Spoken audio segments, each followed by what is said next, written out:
ಈ ಕಡೆ ಬಂದೋಬಸ್ತ್ ಜಾಸ್ತಿ ಮಾಡಿದ್ದಾರೆ ಹೊರತು ಬೇರೆ ಏನಿಲ್ಲ.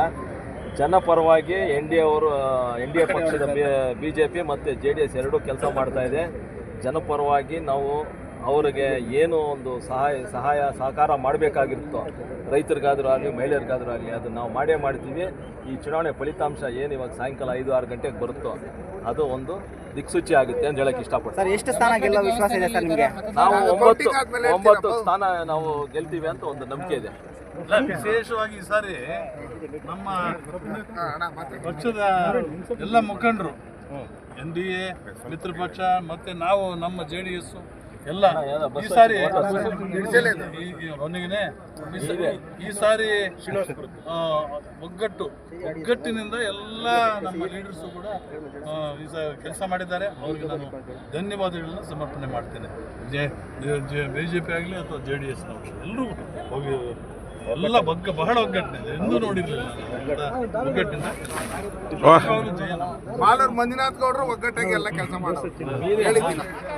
ಕ್ಲೀನ್గా ఓట్లేసిరంట, క్లీన్గా ఓట్లేసిరంట. లేకపోతే ಎಲ್ಲ ಬಂದ್ ಮಾಡಿ ಬಿಸಾಕಿದ್ದಾರೆ. ಇಲ್ಲ, ನೀವು ಹೋಗ್ಬೋದು. ಇಲ್ಲ, ಡಿಸಿನ್ ಕೇಳಿದೆ,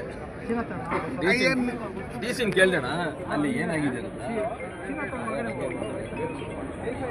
because is already elected, you cannot send him ಅಂತ ಬೆಳಿಗ್ಗೆಯಿಂದ ಗಲಾಟೆ ಮಾಡಿ ಹೋಗಿ ಬಂದಿದ್ದಾಯ್ತು. ಯಾವಾಗ? ಅವಾಗಲೇನೆ ಹೋಗ್ಬೋದು. ಎಲ್ಲಿ ಮೇಡಮ್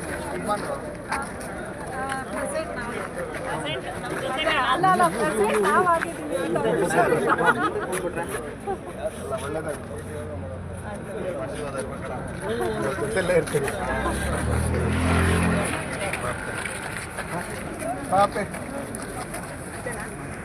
ಹೌದಾ?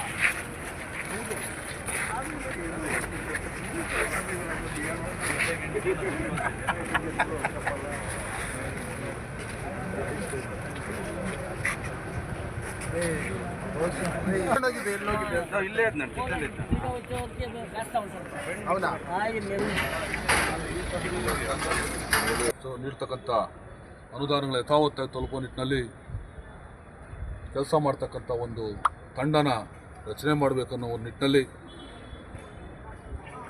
JDS ಮತ್ತು BJP ಮೈತ್ರಿಯ ಅಭ್ಯರ್ಥಿಗಳು ಮತ್ತು ಮೈತ್ರಿ ಬೆಂಬಲಿತ ಅಭ್ಯರ್ಥಿಗಳನ್ನು ಇವತ್ತು ಸಹ ಆಯ್ಕೆ ಮಾಡಿ ಇಡೀ ಮತದಾರರು ಜಾತ್ಯತೀತವಾಗಿ ಪಕ್ಷಾತೀತವಾಗಿ ಅತ್ಯುತ್ತಮವಾದಂಥ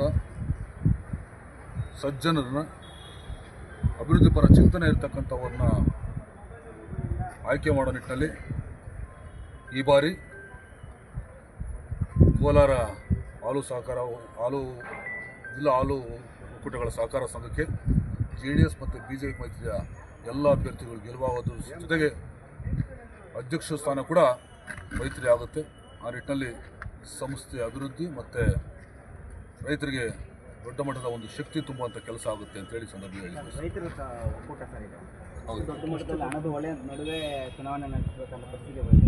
ಗೊತ್ತಿಲ್ಲ ಯಾರು ಹಣ ಒಳೆ ಹರಿಸಿದ್ದಾರೆ, ಯಾರು ಹಂಚಿಕೆ ಮಾಡಿದರೆ ನಮಗಂತೂ ಗೊತ್ತಿಲ್ಲ. ನಮ್ಮಲ್ಲಿರ್ತಕ್ಕಂಥವ್ರು ಯಾರು ಅಷ್ಟು ಹಣ ಹಂಚುವಂಥ ಶಕ್ತಿ ಇರುವಂಥವರಲ್ಲ, ಎಲ್ಲ ಹಾಲು ಉತ್ಪಾದಕರೇ ಇದ್ದಾರೆ. ಹಾಗಾಗಿ ಅದು ನಮಗೆ, ನಾನು ಅವಾಗಲೇ ಹೇಳ್ದಂಗೆ, ಧರ್ಮದ ನಡೀತಕ್ಕಂಥ ಒಂದು ಚುನಾವಣೆ. ಆದ್ದರಿಂದ ನಾವು ಸತ್ಯದಿಂದ, ನಿಷ್ಠೆಯಿಂದ, ಪ್ರಾಮಾಣಿಕತೆಯಿಂದ ಮತದಾರನ ಓಟ್ ಕೇಳಿದ್ವಿ. ಆ ಪ್ರಕಾರ ಇವತ್ತು ದಿವಸ ಮತದಾರರು ಒಮ್ಮತವಾಗಿ ನಮಗೆ ಬೆಂಬಲ ಸೂಚಿಸ್ತಕ್ಕಂಥ ಎಲ್ಲ ಸೂಚನೆಗಳಿದ್ದಾವೆ. ಗೆಲುವು ಕೂಡ ಆಗುತ್ತೆ. ಎಷ್ಟು ಕಿಲೋಮೀಟರ್ ಸರ್? ಎಷ್ಟು ಗೆಲ್ತೀರಿ ಸರ್ ಡಿಸ್ಟಿಲ್? ಇಲ್ಲ, ನಮ್ಮದು ಯಾವ ಕೋವಟ್ ಊರುಗಳೇನಿಲ್ಲ. ನಮ್ಗೆ ಅದು ಯಾವ್ದಾದ್ರು ನಾವು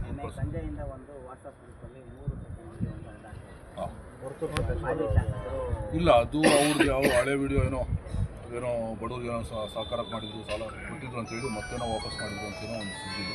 ನನಗೆ ಅದ್ರ ಬಗ್ಗೆ ಅಷ್ಟೊಂದು ಮಾಹಿತಿ ಇಲ್ಲ. ಅವ್ರು ನಾನು ಕೇಳ್ಪಟ್ಟಂಗೆ ಇದು ಹಳೆ ವಿಡಿಯೋ, ಯಾವತ್ತೋ ಅವರೊಂದು ಸಹಾಯ ಮಾಡಿದ್ರು ಅಂತೇಳಿ ಮತ್ತೆ ಆ ಸಹಾಯನ ವಾಪಸ್ ಮಾಡಿದ್ರು ಅಂತೇಳಿ ನಾನು ಕೇಳ್ತೀನಿ. ಸರ್, ಜಿಲ್ಲೆಯಲ್ಲಿ ಎಷ್ಟು ಸೀಟ್ಸ್ ಗೆಲ್ತೀರಾ ಸರ್ ನೀವು? ಜಿಲ್ಲೆಯಲ್ಲಿ ನೋಡಬೇಕು, ನಮಗೆ ಗರಿಷ್ಠ ಮಟ್ಟದಲ್ಲಿ ಗೆಲ್ಲುವಂಥ ಎಲ್ಲ ಸೂಚನೆಗಳು ನಮ್ಮಲ್ಲಿದ್ದಾವೆ. ಈಗಾಗಲೇ ಕೋಲಾರದ ವಿಧಾನಸಭಾ ಕ್ಷೇತ್ರದ ಅಭ್ಯರ್ಥಿ ಸಂಬಂಧಪಟ್ಟಂಗೆ PV ಹರೀಶ್ ಅವರು, ನಾಗರಾಜ್ ಅವರು, ಲಕ್ಷ್ಮೀಪ್ರಿಯಾ ಅವರು, ಕೃಷ್ಣಪ್ಪ ಅವರು, ಹಾಗೆ ಮುಳಬಾಗಿಲು ಕ್ಷೇತ್ರಕ್ಕೆ ಬಂದರೆ ನಮ್ಮ ಬೈರಾರೆಡ್ಡಿ ಅವರು, ಶ್ರೀನಿವಾಸಪುರ ಕ್ಷೇತ್ರ ಬಂದರೆ ಬೈರಾರೆಡ್ಡಿ ಅವರು, ಹಾಗೆ ಶಶಿಕಲಾ ಮೇಳ ಕ್ಷೇತ್ರ ಶಶಿಕಲಾ ಅವರು, ಹಾಗೆ ಎಲ್ಲ ಒಂದು ಜಿಲ್ಲೆಯ ಪೂರ್ತಿ ಮೈತ್ರಿ ಅಭ್ಯರ್ಥಿಗಳು ಗೆಲ್ಲುವುದ್ರ ಜೊತೆಗೆ ಅಧಿಕ ಮತಗಳ ಅಂತರಗಳಿಂದ ಗೆಲ್ತಕ್ಕಂಥ ಒಂದು ಸೂಚನೆ ಇದೆ.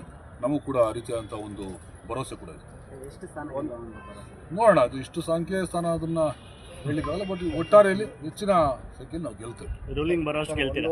ಖಂಡಿತ ಅಧಿಕಾರ ಅಧ್ಯಕ್ಷ ಸ್ಥಾನ ಹಿಡಲಿಕ್ಕೆ ಎಲ್ಲ ರೀತಿಯಲ್ಲೂ ಕೂಡ ಎಷ್ಟು ಗೆಲ್ಲಬೇಕು ಆ ಸಂಖ್ಯೆ ನಾವು ಗೆಲ್ಲುವಂಥದ್ದು ಅನ್ನೋದು ನಮ್ಮಲ್ಲಿ ಭರವಸೆ. ಇಲ್ಲ, ಬಸ್ಸಲ್ಲಿ ಎಲ್ಲರೂ ಒಂದು ಜಾಗದಲ್ಲಿ ಸೇರಿ ಬರಬೇಕು ಅಂತೇಳಿ ಒಂದು ಜಾಗದಲ್ಲಿ ಊಟ ಮಾಡಿಕೊಂಡು ದೇವಸ್ಥಾನದ ಪೂಜೆ ಮಾಡ್ಕೊಂಡು ಊಟ ಮಾಡ್ಕೊಂಡು ಬಂದ್ಬಿಡ್ತೀವಿ ಅಷ್ಟೇ.